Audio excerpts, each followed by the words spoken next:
Good morning, good afternoon, everybody. Thank you for coming out today for your August PD Talking Circle. As we are connecting to audio, I just wanted to let you guys know that we're going to have a really interactive, fun time today. So please make sure your audio and your chat box is working. But before we dive deep into what we're going to do today, we are going to review our disclaimer. This presentation was produced under U.S. Department of Education contract number GS00F115CA with Synergy Enterprises, Inc.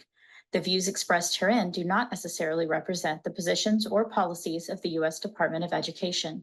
No official endorsement by the U.S. Department of Education of any product, commodity, service, or enterprise mentioned herein is intended or should be inferred. Awesome. So now that we have reviewed, hello, it's been a while since we were able to chat and have time together. So if you are either new here or haven't seen us in a while, your program officer is Linda, and Linda is here with us today too. And then you guys also have me.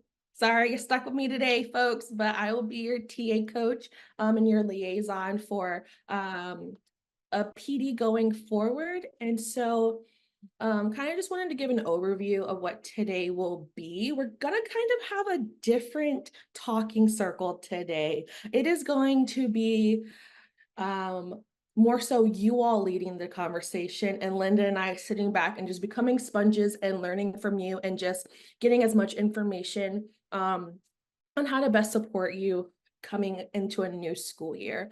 And so we're going to be talking about a few federal regulations and kind of just talk about what does that mean? How are you guys impacted? And all that good stuff. And then we're going to have some really great discussion on looking back at our year that we just had and looking forward at a new school year. And then as always, we're going to end with questions. But because today is so important and reflective, I kind of want to just start us off and kind of prepare the tone for today. And so I know we're all humans, we all carry a lot, we all come from different universities, different nations, we have really busy days. You know, you guys are project directors, life just happens. And so I kind of just wanted us just to take a moment and kind of just relax our shoulders and close our eyes and kind of just take a few deep breaths and just for an hour, hour and a half, just be present in the space and whatever problems we came with, kind of just put them on pause so we can have a really great time together. And so I just ask that you kind of just close your eyes and plant your feet and take a deep breath in. And as you take a deep breath out, just let it all go. Because today is going to be a very beneficial, fun time for us to get to know each other, for us to have time together. But like I always tell folks, whatever is shared here stays here, but what's learned here should leave here. And so before we do start today and we go forward in our conversation, I asked that as we're taking our deep breaths and we're kind of being reflective on why we're here in this space, and if you're comfortable with posting in the chat, what are you all passionate about? What are you bringing today in this space? And why does it matter to you?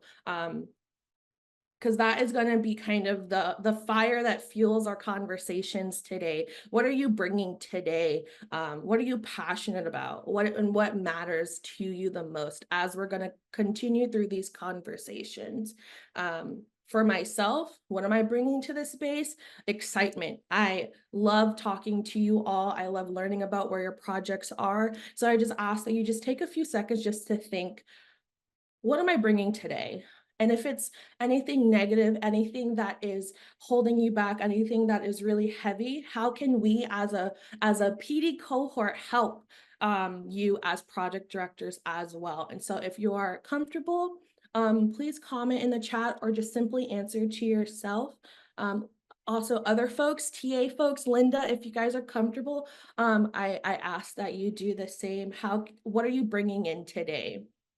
And so as we are moving forward, and just thinking about that and allowing that to be our focal point going forward. We're going to dive deep into some discussion heavy content, not content heavy, but discussion heavy. And so that's going to be our how today's going to be very different. And so, as we begin, we're kind of still coming back from our time together and just being reflective. I wanted to transition to an open discussion. And this is where I will toss it over to your program officer, Linda, for today.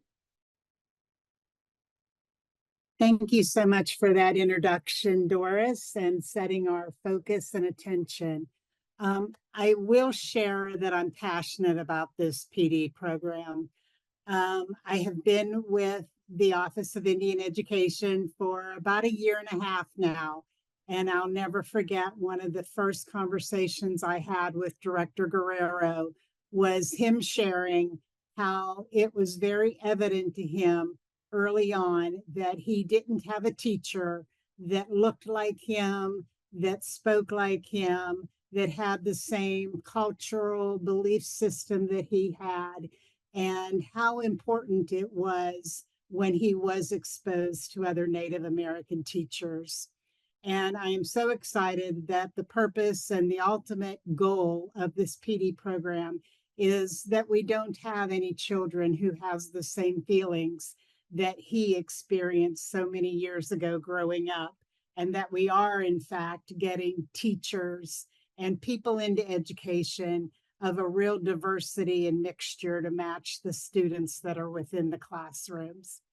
So that's the passion that I bring with me, and the joy of the work that you all do in this program. I will start by posting once again our regulations for those of you who need a refresher. Every month, we've been reviewing 2 or 3 of the different regulations and talking about them. And as Doris mentioned, I really hope to have an open discussion more than me just reviewing these regulations for you. The first one that we're going to actually talk about is 263.8, and that is the section on the leave of absence. I know that some of you probably have had students who have asked for a leave of absence for many different reasons.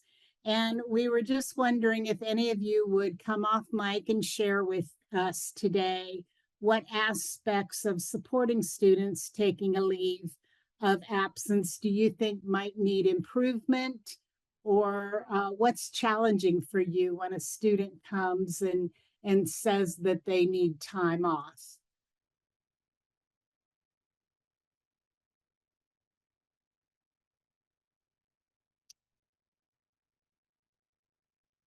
Well, I'm going to go ahead and start in, if you don't mind, Linda. This is Carmelita.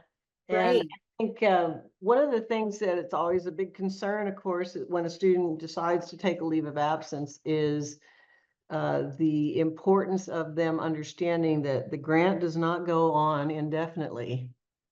And that generally those individuals who have, in my experience, asked for a leave of absence, they do have something in the PDP DCS. In other words, they do have support in their behalf in the ledger.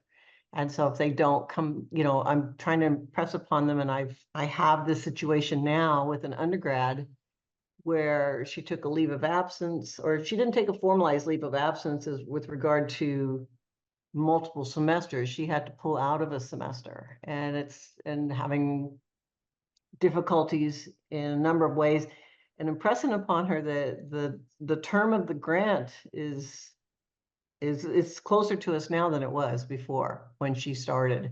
And I think they have a hard time understanding that that the investment that OIE has made in their behalf is still there pending. And if they don't complete, that this investment becomes a debt for them. Those threads don't always connect correctly, and maybe others in this call can share what they've done a situation, you and I, Linda, have had a private conversation about one individual in particular that's a little bit different than what maybe we're all talking about. But I'm speaking of the student who either pulls out of the semester after they've started and maybe been in class for a month or so, then they leave and they maybe don't come back the next semester, and then you're asking, are you planning to register for fall, and those types of things. So I don't know if that's helpful or not. It is very much. Thank you, Carmelita, for sharing. Does anybody have any similar things or any suggestions for those students who take a leave of absence and then sometimes can't find the motivation to continue?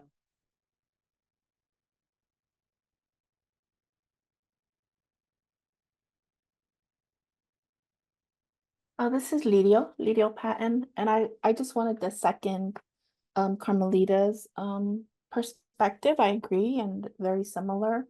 I share those concerns. I have two students that I'm concerned about because they've had to take breaks. Now they're able to take courses on a 7-week model, so sometimes it doesn't impact them if they like come right back to it. But they have had some family issues and illnesses, and I think the hard part about it is I understand why they're needing that time off, or it's in terms of just their overall wellness and their family wellness. But like Carmelita said, the grant is on a timeline, it's on a fixed timeline, and there's just not a lot of flexibility so I don't have answers in terms of like what best to do. The main thing is that I just really encourage students when I talk to them, when I meet with them, that if there's anything that's happening that they think I should know about, please let me know. And the university does have resources and support, not necessarily financial, but some of those might help get them through a hard semester in terms of wellness, counseling, academic coaching, and time management as well. Thank you, Lirio.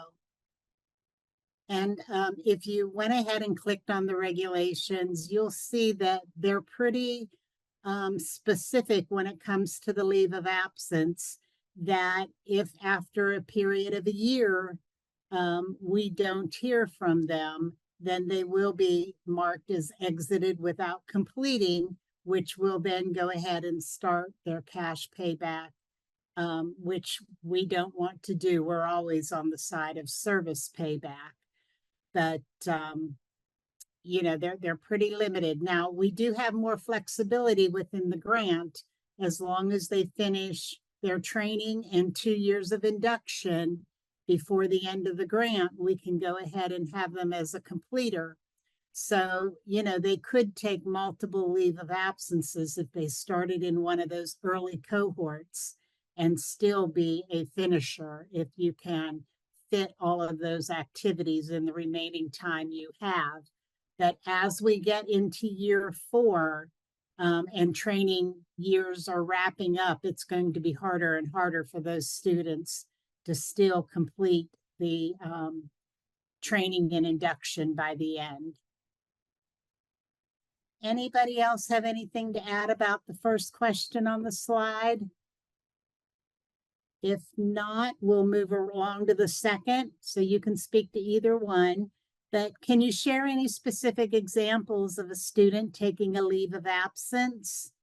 What challenges might have came up for them, or how satisfied were you with the level of support that you were able to provide them? This is Kelly. We have had, like Carmelita, we have someone, it's not a formal leave of absence. However, we do have someone that because based upon the university guidelines, they have to complete as far as all of their initial testing before the university will allow their students to enter their student teaching semester.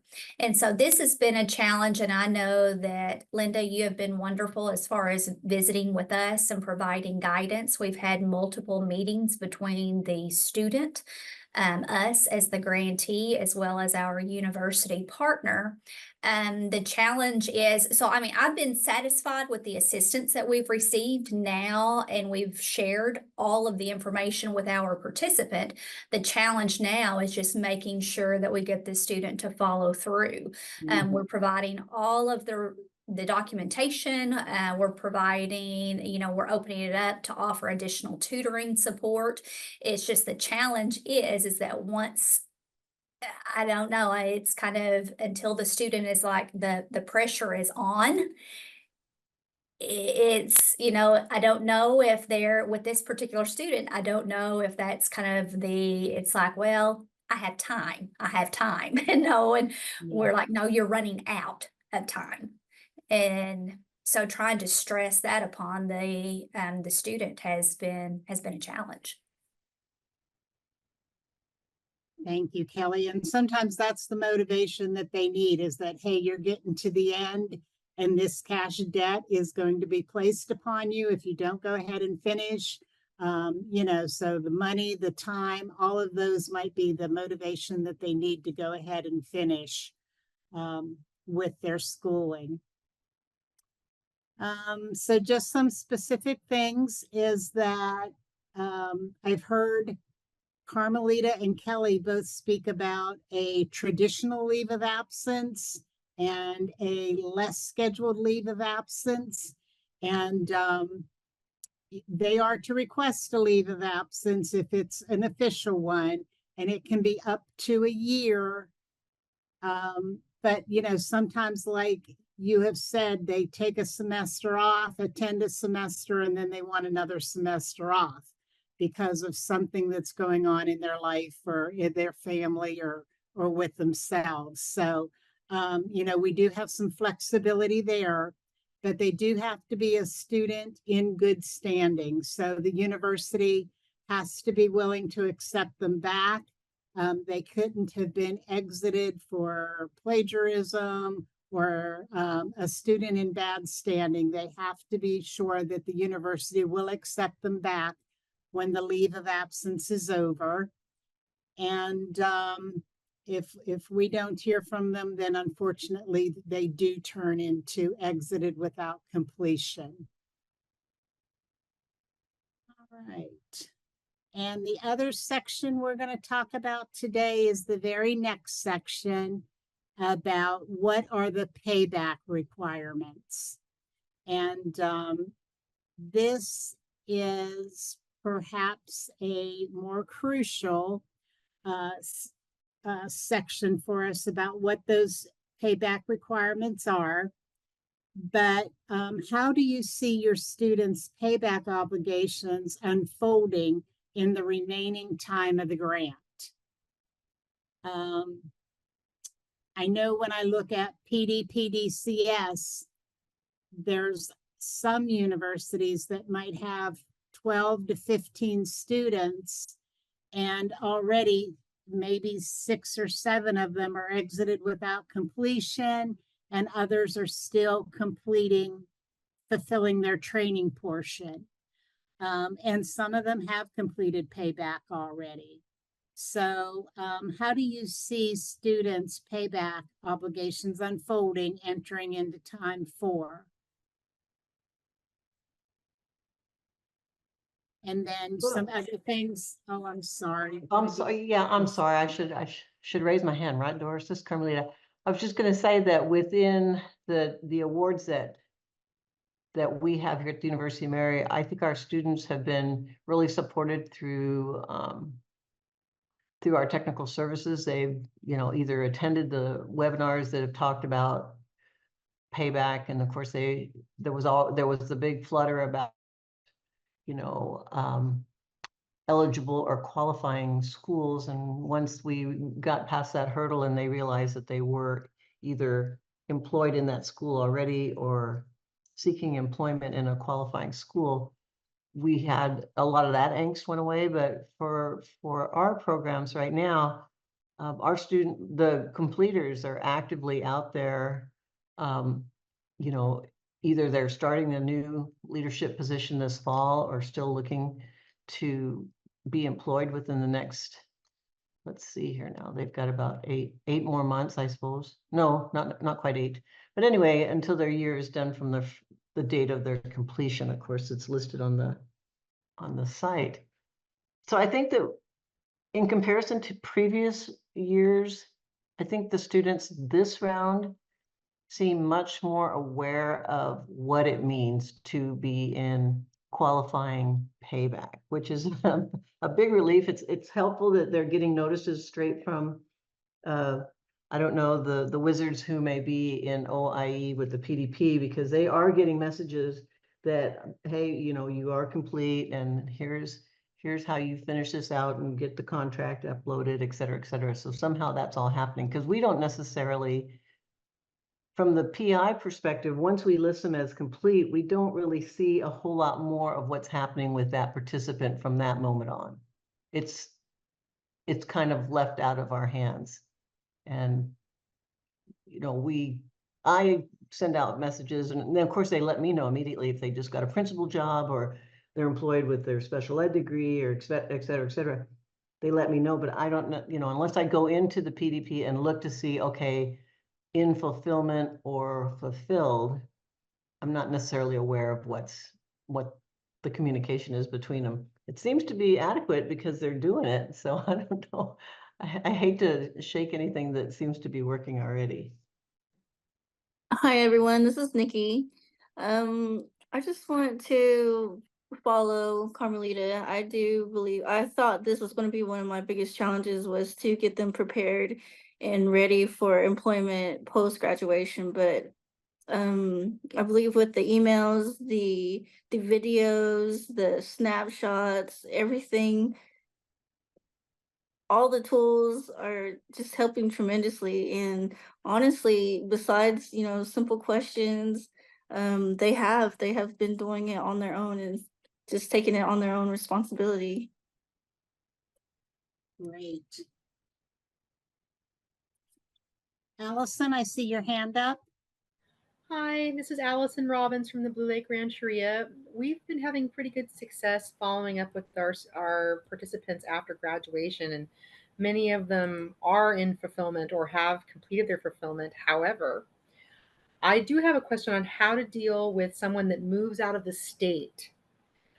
We had someone move to Michigan as she graduated, and then due to her husband's job changing, she moved out of state. And so her 1 year grace period has ended, but she only has teacher qualifications and administration qualifications to work in California, not in Michigan. So that is my greatest challenge right now. And I'm anticipating her having to go back into repayment because she has different state I mean, she's in Michigan now. Yeah. Half the country away. So I'm a little, I don't know what to do there. I'm kind of stuck. So currently the PDPDCS website lists the states where all of our grantees are. So if you're in an Oklahoma grantee, then Oklahoma is included. Because you're in California, California is included. Michigan may not be included because we don't have any PD grantees in that state. However, PDPDCS does have statistics in Michigan. So she is able to find an LEA that exceeds or meets the state average. And she can call them and they would provide her with that information. And if you read the actual regulations about payback, it's cash payback, service payback, or a combination of the two. So while she isn't currently certified in Michigan, she might be cash payback, but then once she gets that certification and starts working, if she is in a school that meets eligibility for employment, then she could revert to service payback. So that would be a very close communication between her and the website of if she's working and where she's working and those type things. Okay, thank you, Linda. You've sent me the list of most recently updated of the school districts with the high percentage of Native American, Indian, Alaskan Native. And so I can send that to her for Michigan and tell her to look for employment in those districts.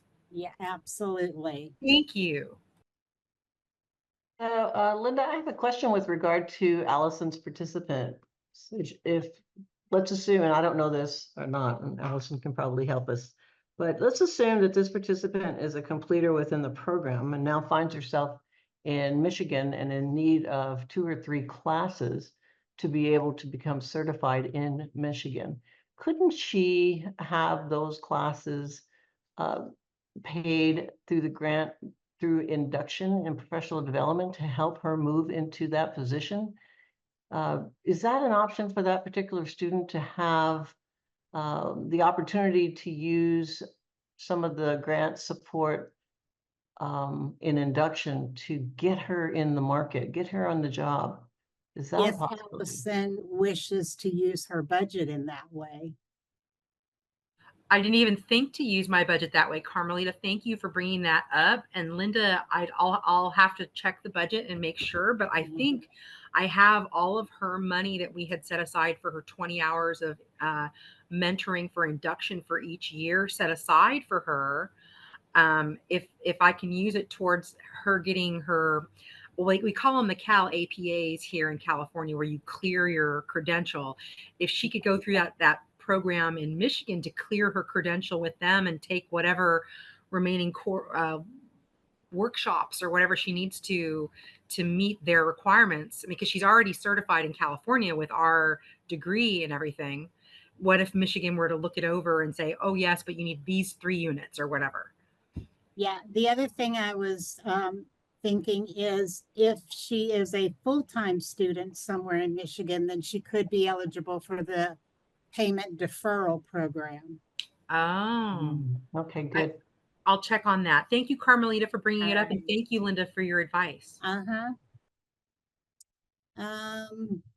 So the other thing I wanted to be sure that we understood about payback requirements is that if a student does revert to cash payback, they do have, it is not just what is listed in PDCS as us providing to the student that they pay us back, but it can also involve some fees and some interest and administration fees on that money.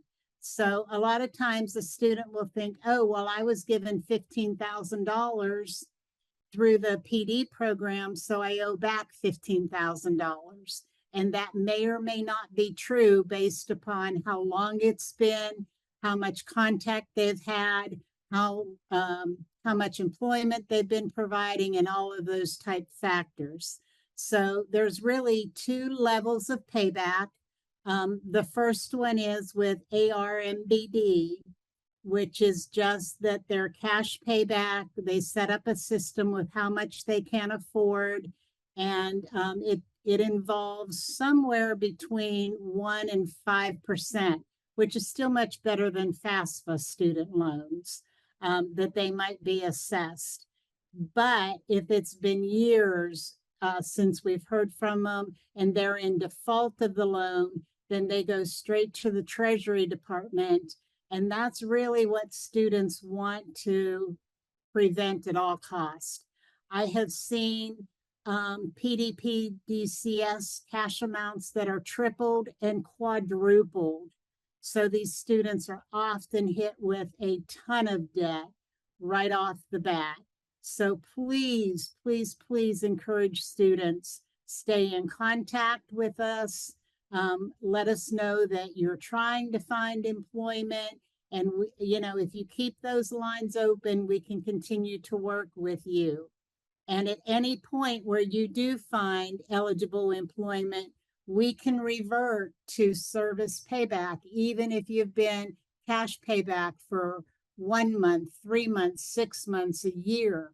You can now be on service payback at any point when you find eligible employment. You just have to keep those lines of communication open through PDPDCS and keep verifying your employment on a frequently asked basis. So anything else about payback requirements? Hi, You this is Susie Sutherland from Stone Child. Can I ask for a clarification on what you just said? Sure. So let's say we have somebody who did not complete the program, they did not receive their degree, and they have to go into cash payback. We exit them prior to completion and they're in cash payback. Uh-huh. Then on their own, they come back in, they complete their degree, they become licensed teachers, they go out, they get a job and they're teaching. Are you saying that they can then contact the PDP system, let them know that yes, they are now teaching and they can go into service payback? Yeah, they can switch between the two as long as their employment or somebody is doing the induction portion with them of the grant. Okay. All right. Well, that's good to know. Thank you. Yeah, yeah. All right, the next time we get together for Talking Circle, we'll be talking about the next set of our regulations, which are for payback deferral. And we'll be talking about the deferral and then also what are participants' payback requirements. So we'll continue this discussion about regulations. And also, if you want to provide some feedback, whether this portion of the Talking Circle is beneficial for you all or not, or whether it's things that you already knew and it's just a review to you, please provide that to us or to Doris, and that will help us as we plan for future Talking Circles. So I thank you very much for all of your input today, and anytime you have any questions about them, please let me know. Linda? I'm sorry, but did we get the dates of our 2021 final reports yet, when they're due? Your 2021 reports or your 2018? It would be this would be our final, this is the 21. This is IEPD, the 2021. Okay, so you will be going into year 4. Yes. Yeah. Do we have reports though? I heard that sometime in September, we have a report due. Is that not correct? You The will have to, update. yeah.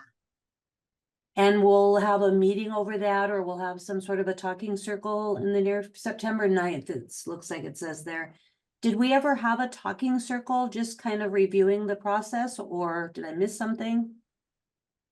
No, we did not have an APR update. Okay, okay, So those are for people who submitted 999s on their APRs. okay, You will have to update those 999s to be Okay. actual data points. okay, gotcha. Thank you. Uh-huh. All right, I'll turn it back over to Doris.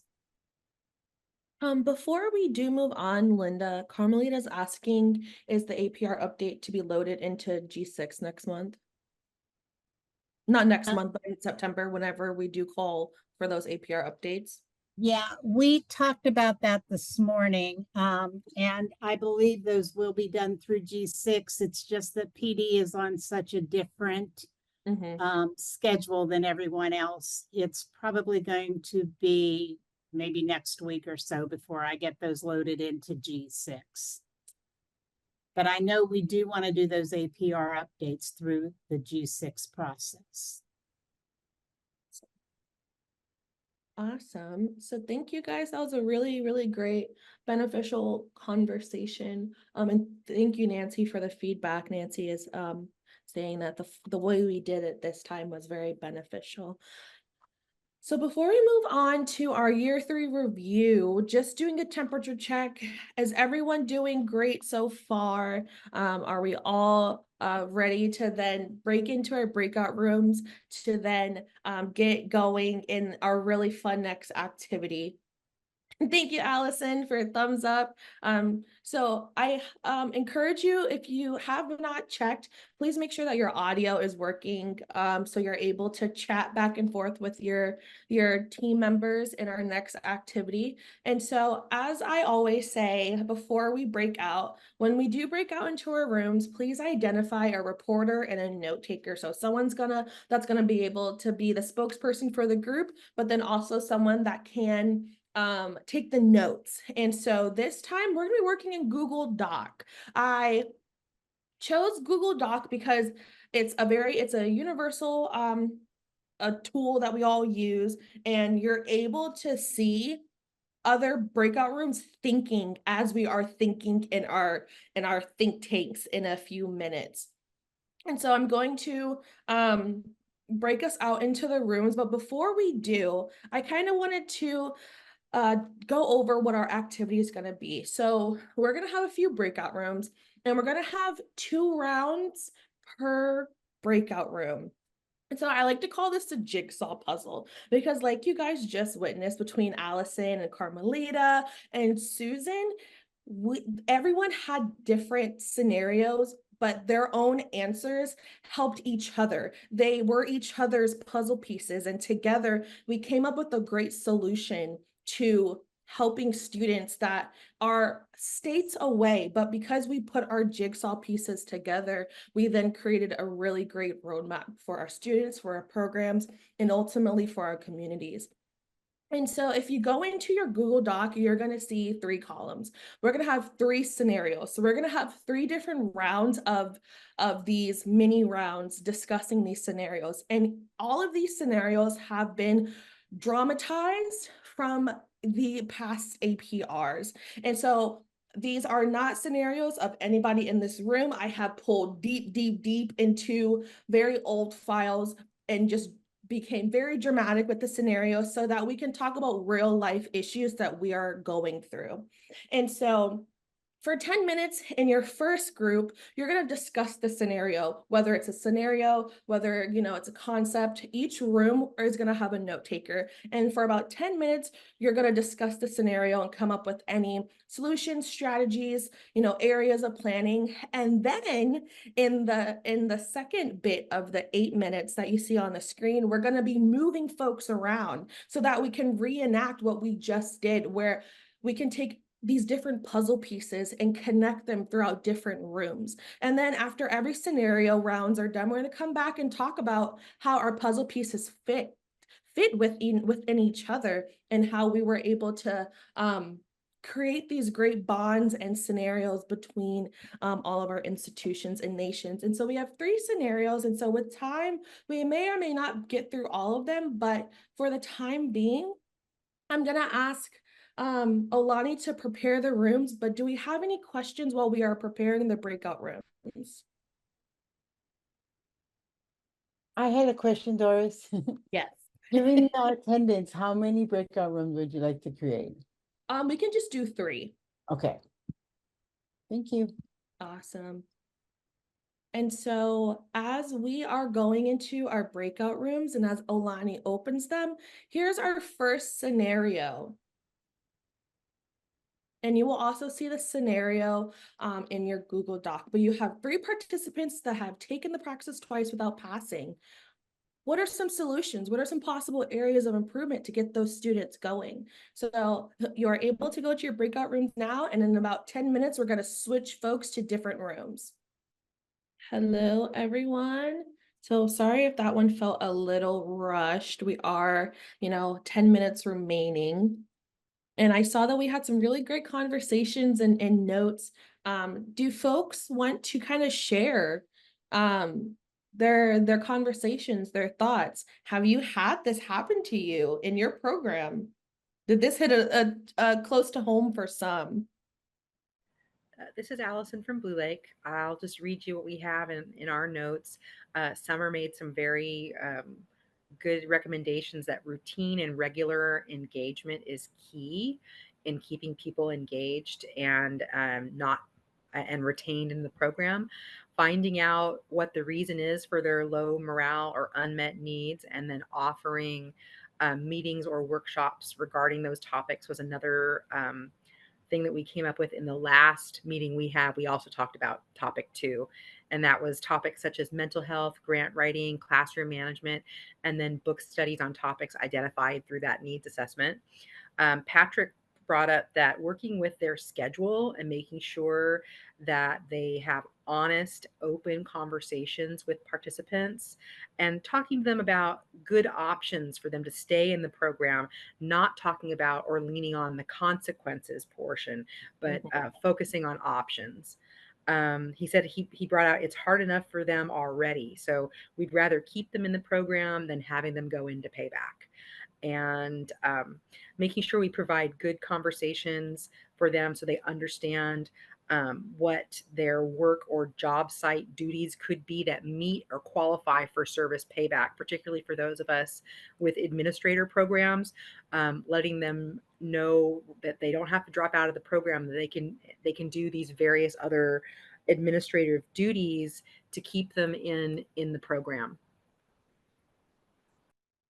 Yeah, yeah, I think that's a really great perspective, Patrick, and I thank you for providing that new insight. Is that, you know, we're always talking about if you don't finish, you're gonna have to pay back, you're gonna have to, you know, go into, you know, payback requirements. But like you said, I like the approach that you're taking is, well, what are their needs first? Like, how can we best help them as a student rather than the consequence of them not finishing?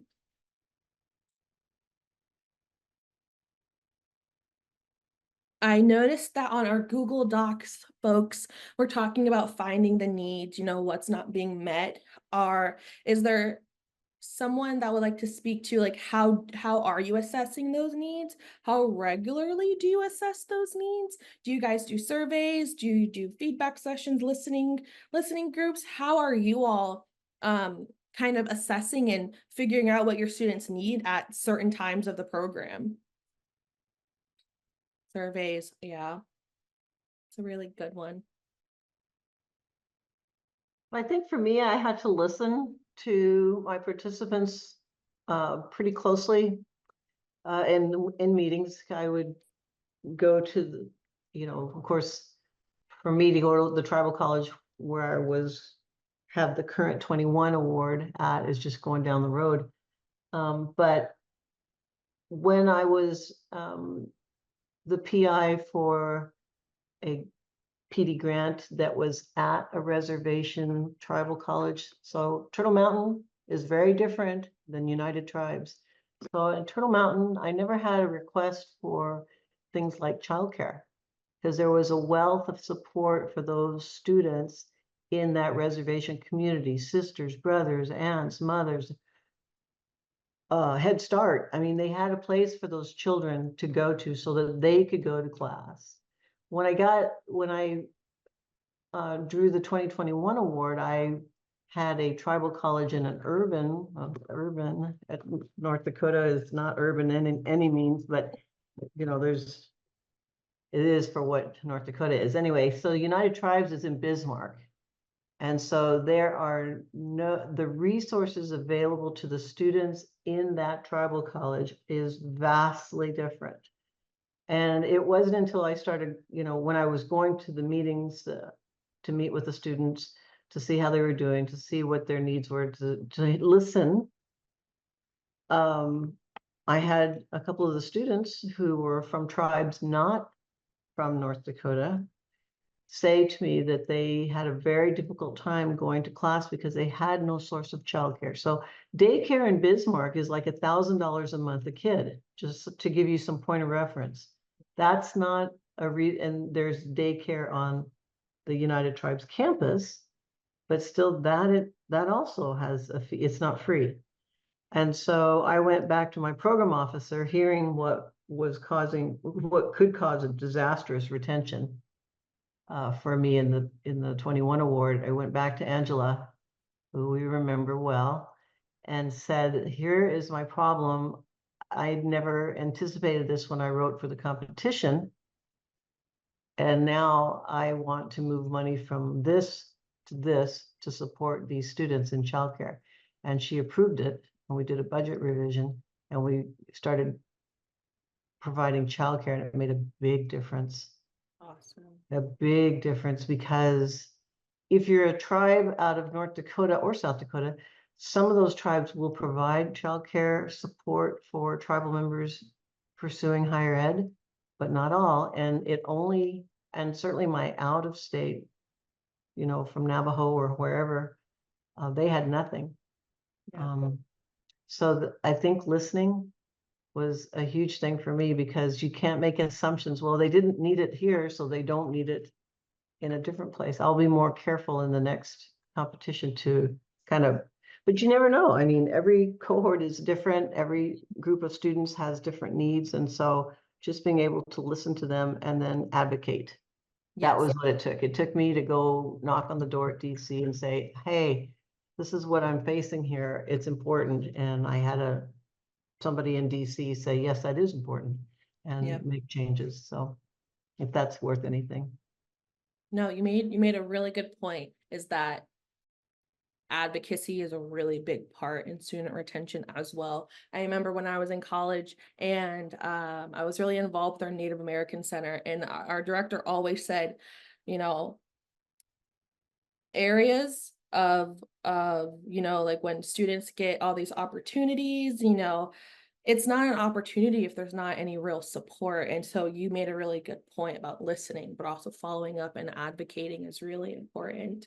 And on that note, I wanted to also say thank you all for allowing us to kind of take that journey together today to talk about our programs, talk about solutions, share how we can help each other, even if we're on different sides of you know, the states right now. I really appreciate, and I love learning. You know, you guys are all creating future teachers, because one day I want my kids to go into a classroom and see themselves, you know, and say, you know, if they did it, I can do it too, and see themselves in the classroom. And so it's always a really great pleasure to having this time with you all.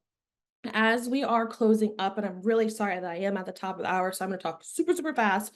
So Olani is going to launch a poll to just kind of get feedback for our time today. But are there any important questions for Linda at this time that you guys may have for her?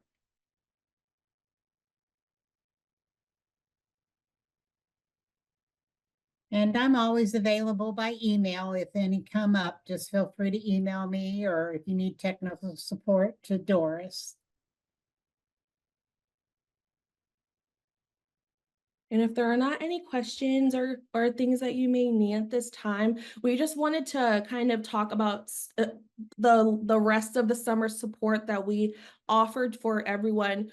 Please mark your calendars for office hours. We do not know the next date for the PD Talking Circle, but we will be sure to send that with enough lead time for you all. So just remember, we have office hours coming up, and that if you have not tuned in to our summer executives, our summer series on executive order, we have 2 more left. So if you and your team want to join and have that information, please let us know. Email Linda or email your TA team, and we will get that link to you and have you on the Zoom registration for you as well. So if you are not on it and you want to be, please let us know. Lastly, if you have any, if you need any help with coaching, anything technical wise, please let us know. Otherwise, please reach out to your program officer for those program detailed questions. But if there's anything on the technical end that I can assist you with, please let me know. I always love talking with you all. And lastly, our teams are changing, staff is coming, and we have a new school year to welcome. So if there's folks that have joined your team, please let us know. Please send us those email changes so we can get them added for you. And as always, I want to thank you again for opening your heart and your stories with us, and sharing your student successes, their challenges, and even your own expertise with everyone on the call. I have Linda's email on the screen for you at any time you may need her. But again, thank you so much for spending time with me. And I cannot wait to see you guys at office hours, or, anywhere else in Indian country. And so with that being said, I wish you all a really great Wednesday, a great week and journey. And so with that being said, please let us know if you need anything. I hope to see you all soon. And if you have any questions, please feel free to stick around after the recording has stopped, and we will get that for you as well. So thank you.